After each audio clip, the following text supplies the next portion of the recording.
Saya masih bersama dengan Direktur Penegakan Hukum Badan Nasional Penanggulangan Terorisme, Brigjen Edi Hartono, dan juga peneliti terorisme Universitas Indonesia, Stanislaus Rianta. Pak Rianta, saya mau lanjutkan pertanyaan saya tadi. Kami sudah tampilkan tadi datanya, paling banyak adalah anak muda tentu. Dia justru adalah mahasiswa dari perguruan tinggi negeri. Kenapa mereka yang justru berada di ruang-ruang akademik, di ruang publik dan dari dunia akademik maksud saya, di dunia akademik yang justru mudah untuk terpapar paham radikalisme, dan kata Mahfud MD, Menko Polhukam, justru mereka diminta untuk melakukan teror, tidak hanya terpapar paham radikalisme tapi juga melakukan aksi teror. Apa yang terjadi, Pak Rianta? Ya, memang mereka mudah digalang karena orang-orang yang jauh dari orang tua, kemudian dia membutuhkan tempat, membutuhkan eksistensi, itu mudah digalang.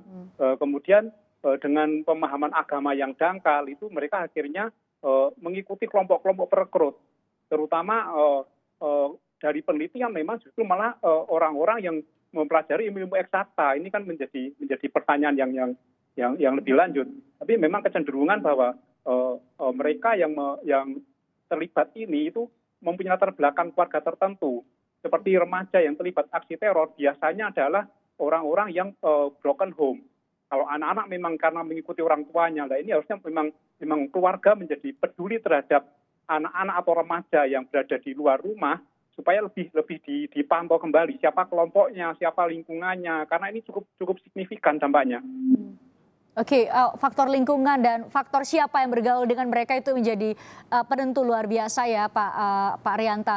Brigjen Edi tadi kami sampaikan juga datanya bahwa banyak mahasiswa dari perguruan tinggi negeri yang pertanyaannya sama, mereka dari dunia akademik, bahkan tadi disebut Pak Rianta, mereka justru paling banyak yang mengambil jurusan ilmu eksakta. Pendekatan seperti apa yang bakal dilakukan atau mungkin tengah dilakukan oleh BNPT untuk mencegah jangan sampai lebih banyak anak muda yang terpapar paham radikalisme, apalagi diminta melakukan teror? Ya, terima kasih Mbak. Untuk mengantisipasi ini sebagai upaya pencegahan, BNPT telah melakukan beberapa kegiatan untuk kesiapsiagaan nasional ya. Bahkan BNPT sudah membentuk Duta Damai. Nah, Duta Damai inilah kita memanfaatkan generasi-generasi muda, generasi milenial untuk sama-sama ya berperan aktif membangun narasi-narasi di media sosial maupun di cyberspace atau di internet. Sehingga generasi muda ini sejak awal memang melakukan kontra. Ya. Jadi mereka melakukan kontra dan menilai, ya, memberikan narasi-narasi di cyberspace itu juga. Karena memang kita ketahui bersama beberapa pelaku terorisme itu banyak anak di bawah umur juga ada, ya. Makanya di dalam Undang-Undang Nomor 5 2018 ada norma hukum pemberatan ya terhadap pelaku yang melibatkan anak, ya. Itu diancam hukumannya sepertiga dari hukum pidana pokoknya. Nah, itulah beberapa respon-respon yang dilakukan oleh pemerintah dalam hal ini merubah Undang-Undang 15 2003 menjadi Undang-Undang Nomor 5 2018. Nah, inilah yang membuat pemerintah lebih powerful ya untuk melakukan upaya pencegahan ya, baik itu tadi saya katakan bahwa dari media online maupun offline kita melakukan pemberdayaan masyarakat terhadap generasi muda, baik itu di kampus-kampus yang memang selanjutnya mereka merekrut mahasiswa inilah karena mereka mempunyai intelektual yang dianggap mempunyai kecerdasan, sehingga itulah yang dimanfaatkan oleh mereka menyampaikan paham-paham doktrin-doktrin untuk bisa melakukan tindakan terorisme itu, Mbak. Pak Rianta, upaya apa lagi yang sebaiknya dilakukan oleh pemerintah selain tadi apa yang disebutkan oleh Pak Brigjen Edi Hartono? Ya, ini kita harus menempatkan mereka tidak hanya sebagai pelaku, tetapi saya justru melihat bahwa anak-anak dan remaja yang menjadi masuk dalam kelompok-kelompok teroris ini sebenarnya korban.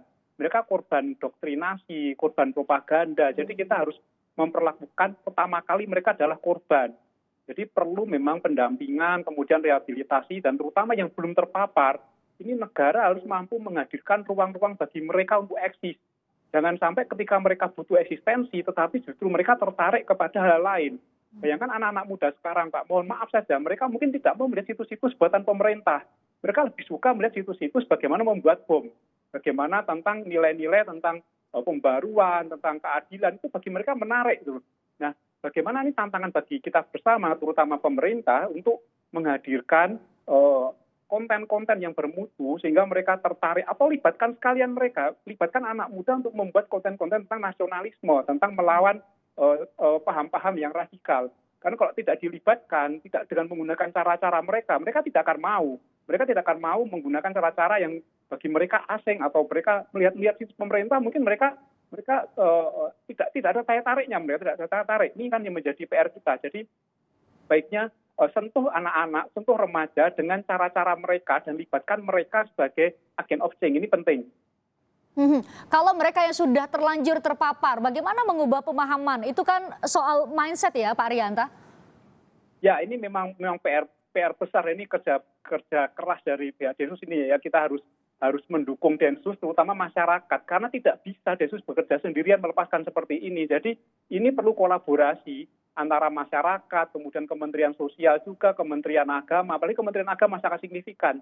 Jadi harus ada kolaborasi dalam segala aspek, terutama ketika ada anak yang sudah terpapar, ada remaja yang sudah terpapar.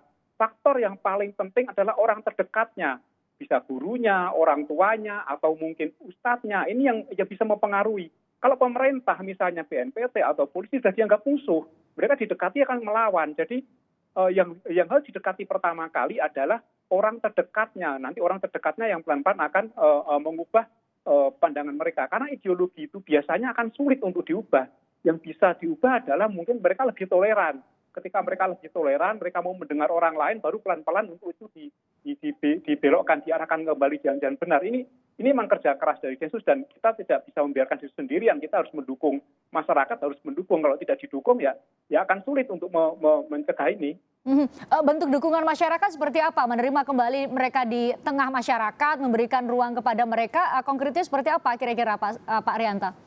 Paling penting adalah keluarga. Keluarga memastikan bahwa anggotanya tidak terpapar paham radikal.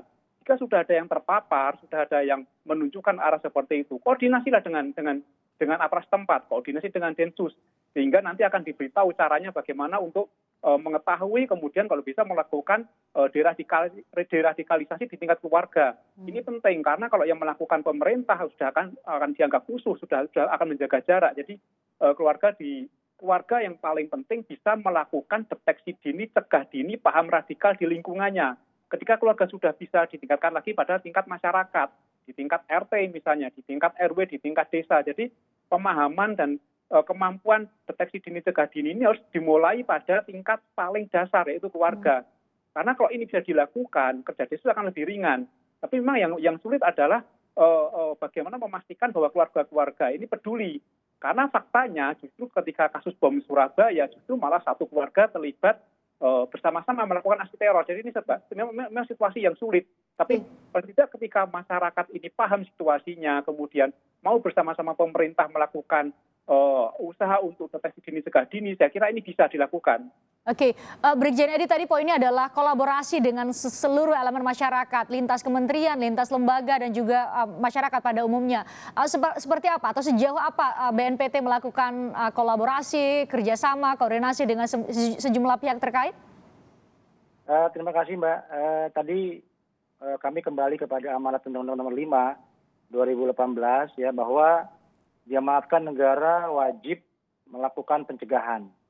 Nah, pencegahan itu ada 3 hal, tadi kesiapsiagaan, kontraradikalisasi, dan deradikalisasi.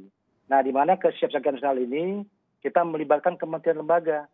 BNPT sudah membentuk tim sinergitas, ya sudah beberapa menjadi daerah ya seperti di Poso, kemudian di NTB, kemudian di Jawa Timur ya. Kita melakukan beberapa kerjasama untuk mereduksi ya tadi, dan juga membina, melaksanakan program deradikalisasi, bahwa program deradikalisasi ini dilaksanakan dengan tahapan pertama penilaian, kemudian rehabilitasi, kemudian reedukasi, sampai reintegrasi sosial. Nah, ini sasarannya adalah kepada tersangka, terdakwa, terpidana, narapidana, mantan narapidana, dan orang atau kelompok yang sudah terpapar paham radikal terorisme. Nah, ini adalah polanya dengan memberikan wawasan kebangsaan, wawasan keagamaan, bahkan diberikan kewirausahaan. Nah, inilah yang menjadi mengapa BNPT membentuk sinergitas tadi itu, Pak. Sehingga melibatkan seluruh kementerian lembaga terkait untuk bersama-sama melakukan tadi itu pencegahan tadi, Mbak.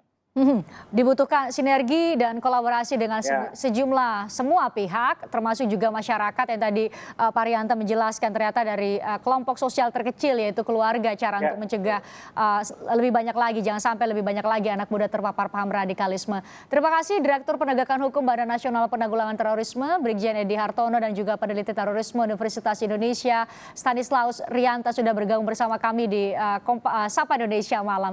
Sehat selalu untuk Anda.